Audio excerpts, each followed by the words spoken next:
The Lucy Craft Laney Museum of Black History, in partnership with the Augusta Convention and Visitors Bureau, is pleased to present the past, present, and future of the civil rights movement in Augusta, Georgia.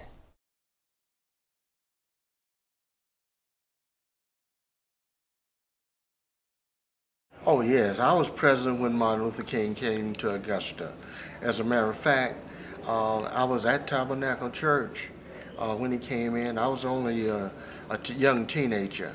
However, they let me in, and I had to give up my seat for some older people who had to stand against the wall. But he was here for voting rights.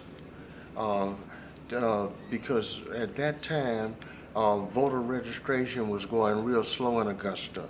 And we had to try to do some things at that point in order to try to get the blacks to vote.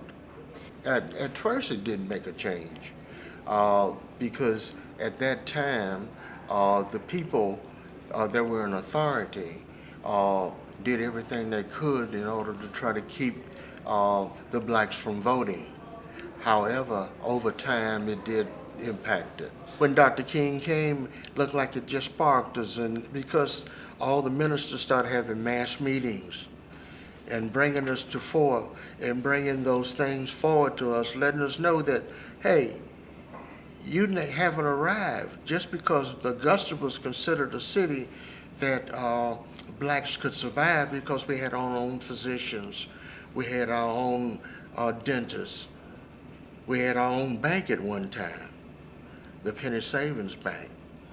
And then after the Penny Savings Bank went out, Georgia Railroad Bank opened up a bank in our community. So we didn't have to go into the white community. We didn't realize that at that point, being young teenagers, that we were, hey, no white faces are here. There was a big change in the reaction of others, of the black community at that time.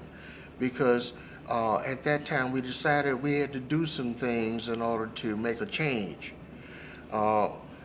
We had to do whatever we had to do in order to get, be able to sit at the front of the front lunch counters, be able to sit on the front of the bus. Why can't we go to the same schools? I mean, you know, we could live across the street from Richmond Academy, but we had to be bused over to Laney. You know, those questions arose in our minds, knowing that we had to do some things, and so we took action. It made us think. It gave us some insight on what we needed to do. Why can't we go to Central Avenue? Why can't we go on Walton Way? Those things, the only times we had to go there, in those neighborhoods, were when the maids were working in the houses up there. That's the only times we need to go in that community because we had everything we wanted. When Dr. King came there, you know, it woke us up, but there really wasn't any change. You know, we still had to go to the colored restroom. We still had to drink out of the colored water fountain. You know, so he had came in and he made certain remarks as to spur us on, but there was really no change. They didn't listen to us. You know, so at that point, with the mass meetings and all of that the ministers were having,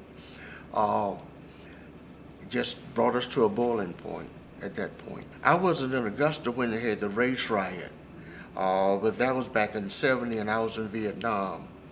However, when they had the race riot, I called home and I heard more gunfire here in Augusta than I heard in Vietnam.